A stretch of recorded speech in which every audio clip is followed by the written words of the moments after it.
सुनते हैं जरा क्या कह रहे हैं द्रौपदी किरण मुर्मू जी। जी के बारे में जो टिप्पणी की है वो तो बहुत निंदनीय है।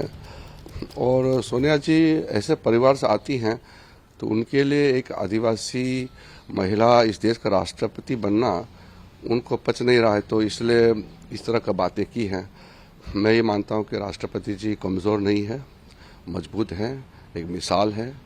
हम सब गर्व करते हैं और कांग्रेस पार्टी को माफ़ी मांगना चाहिए कि इस देश का राष्ट्रपति के खिलाफ में इस तरह तो वो जो बीते कल सोनिया गांधी की तरफ से राष्ट्रपति द्रौपदी मुर्मू के लिए पुअर लेडी वाली बात कह दी गई थी, उसी को लेकर यहां पर बीजेपी घेराबंदी सोनिया गांधी की करते हुए कि माफी सोनिया गांधी को मांगनी चाहिए। राष्ट्रपति द्रौपदी मुर्मू का सोनिया गांधी ने अपमान किया। वापस लौटते हैं, आज दिन बजट का है, उम्मीदों का ये बजट आने में अब कुछ मिनटों का इंतजार बाकी रह गया है। 10:08 का भी समय हो रहा है। देखिए, वित्त मंत्री निर्मला सीतारमण जो है उन्होंने राष्ट्रपति से अनुमोदन बजट का करा लिया है। अब कैबिनेट की बैठक होगी और उसमें इस बजट पर मोहर लगेगी और फिर 11 बजे वित्त मंत्री बजट देश के सामने रखेंगी। यामिनी जी अपनी बात जल्दी से पूरी कीजिए, फिर राहुल आपके पास आ रही हूं। जी, ज़्यादातर कोशिश की गई है कि ओपन मार्केट स्ट्रक्चर किया जाए और ओपन मार्केट्स के माध्यम से जितनी ग्रोथ है, चाहे वो टेक्नोलॉजी है, इनोवेशन है, या उसके माध्यम से इंक्रीज़ हो ओवरऑल जीडीपी में, और जो ख़ास तौर पे मध्यवर्गीय है या गरीब लोग हैं उन तक ज़्यादा से ज़्यादा पैसा पहुँचे और उनके पास कंजम्पशन उनके माध्यम से बढ़े। ठीक है राहुल, खपत बढ़ाना यहाँ पर इस पर बहुत जोर रहने वाला है। अब वो किस रूप में बढ़ाई जाए, किस तरीके से आम आदमी की जेब में ज्यादा पैसा पहुंचाया जाए, इसी का कहीं ना कहीं कोई जुगत लगानी होगी वित्त मंत्री को। राहुल जी, खपत बढ़ाने के लिए सबसे ज़रूरी बात है कि आपकी आमदनी बढ़े और आमदनी बढ़ाने के लिए रोज़गार बढ़ाना पड़ता है। रोज़गार बढ़ाने का सबसे सशक्त तरीका हमारे पास है मैन्युफैक्चरिंग को बढ़ावा देना। मैन्युफैक्चरिंग को बढ़ावा देने के लिए हाल में नीति आयोग ने एक रिपोर्ट छापी थी कि फैक्ट्री कार्यकर्ताओं को फैक्ट्री के पास किराए पे रहने की जगह मिले, और इसके लिए स्कीम हमें उम्मीद है कि इस बजट में स्कीम अनाउंस होगी कि वर्कर हाउसिंग जो है वो बड़े तौर पे आगे ली जाए, और यही हमें उम्मीद है कि इस बजट में इसका कोई अनाउंसमेंट होगा। हुआ था उसमें वर्किंग वुमेन हॉस्टल अनाउंस हुए थे, लेकिन बहुत सारी चीज़ें इम्प्लीमेंट नहीं हो पाई हैं। पिछले बारी के जुलाई 2024 के बजट में 3 स्कीमें अनाउंस करी गई थी एम्प्लॉयमेंट जनरेशन के लिए। पहला था 1 महीने की तनख्वाह मिलेगी न्यू एम्प्लॉयर्स को। दूसरा था कि पीएफ में 2 साल तक का बेनिफिट मिलेगा। और तीसरा था जो नया वर्ग आ रहा है, जो नया बच्चा आ रहा है न्यू एम्प्लॉयमेंट जनरेशन में, लगभग 70 लाख बंदों को बेनिफिट मिलेंगे डीबीटी के। वो बेनिफिट कहीं ना कहीं वही मिडिल क्लास है, वही पहला मिडिल क्लास की तरफ बढ़ने वाला कदम है जो पढ़ा लिखा वर्ग गुजरा है कहीं ना कहीं इकोनॉमी के अंदर। उसको जो रियायत देनी थी वो अभी तक मेरे ख्याल से इम्प्लीमेंट नहीं हुई है। लेकिन वही जो बात आप कह रहे हैं कि वो पहुंच ही नहीं रही है ना रियायतें। महेश्वरी सर, उनका ऐलान होता है और इसके लिए कहीं ना कहीं फिर, अब मुझे पता नहीं मुझे कटघरा शब्द इस्तेमाल करना चाहिए या नहीं, लेकिन कटघरे में यहां पर खड़ा हुआ है जो प्राइवेट इन्वेस्टमेंट और वो जो उद्योग जगत है वो नजर आता है कि साहब जितनी सहूलियतें उनको सरकार की तरफ से दी गई, वो कॉर्पोरेट टैक्स को लेकर जिस तरीके की राहत दी गई, और सरकार तो कैपिटल एक्सपेंडिचर के जरिए लगातार अपनी भूमिका निभा रही है, लेकिन वो प्राइवेट एक्सपेंडिचर को क्या हो गया है, वो क्यों दिल खोल के खर्च नहीं कर पा रहा है? देखिए, इसमें 3 अहम मुद्दे हैं। सबसे पहला है एब्जॉर्प्शन ऑफ कैपिटल एक्सपेंडिचर। आज कैपिटल एक्सपेंडिचर के लिए गवर्नमेंट भी देने को तैयार है, प्राइवेट इनिशिएटिव भी लेने को तैयार है, बट एब्जॉर्प्शन नज़र नहीं आ रहा है।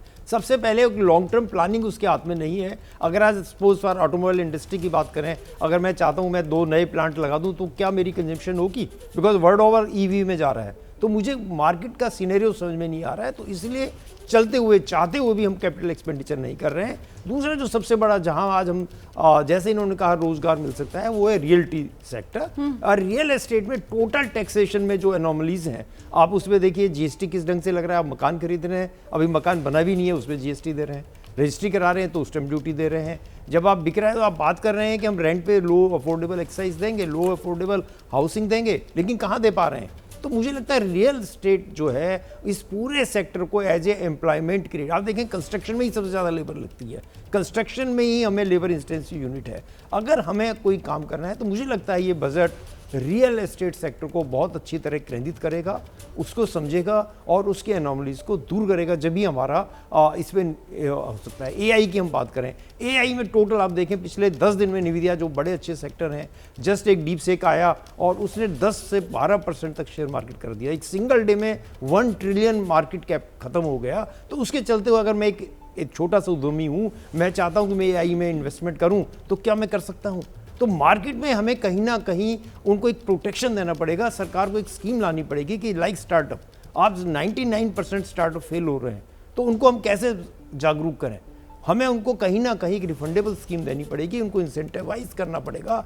और मुझे लगता है कि एक बहुत बड़ी चीज़ है थर्ड जो हमारी एम्प्लॉयमेंट तो और सर रोजगार, मतलब एक बैलेंस की जरूरत है फिर तो, मतलब क्योंकि वो डीरेगुलेशन की बात कही गई है और साथ ही साथ फिर वो आप जिन इंसेंटिव्स की बात कर रहे हैं और जिस तरीके की प्रोटेक्शन की बात कर रहे हैं, तो फिर तो उसमें बहुत संतुलन की जरूरत है महेश्वरी जी। एग्जैक्टली जब तक हम ये नहीं करेंगे तो जो थ्रस्ट चाहिए, जब भी एक इनर्शिया है, एक इनर्शिया को तोड़ने के लिए हमें हाई रेट पे बीएमएम की जरूरत है, एक इनर्शिया को तोड़ने के लिए एक एक्स्ट्रा एनर्जी लेवल की जरूरत है।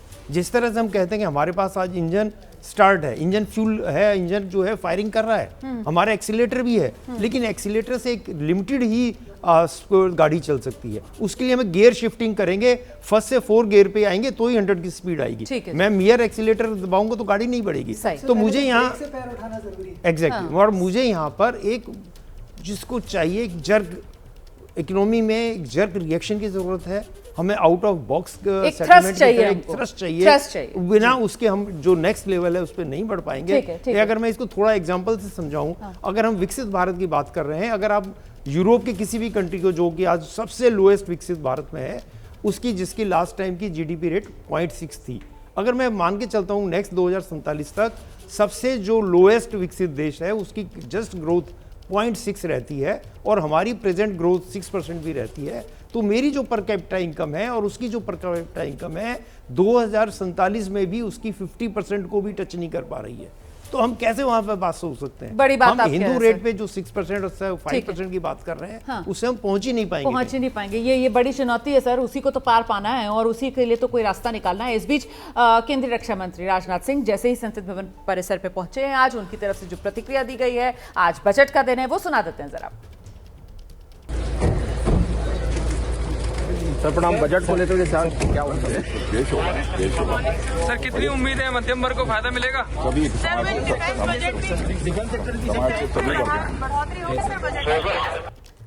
चलिए, तो बैलेंस की बात यहाँ पर रक्षा मंत्री राजनाथ सिंह कर चले गए कि समाज के सभी वर्गों को फायदा मिलने वाला है और कोशिश कहीं ना कहीं इस बजट के जरिए यही होगी, लेकिन फोकस क्या फिर भी इस बार खास तौर से मिडिल क्लास रहने वाला है, इसी को लेकर सबकी नजरें टिकी हुई हैं। जल्दी से केडिया सर का रुख करूंगी। अभी महेश्वरी साहब ने जीएसटी का भी जिक्र यहाँ पर कर दिया ना, तो वो जीएसटी सिंप्लीफिकेशन को लेकर, उसको लेकर भी कहा जा रहा है कि कहीं ना कहीं सरकार को एक विजन यहाँ पर रखना चाहिए। उस दिशा में कोई कदम आपको लगता है उठाएगी सरकार?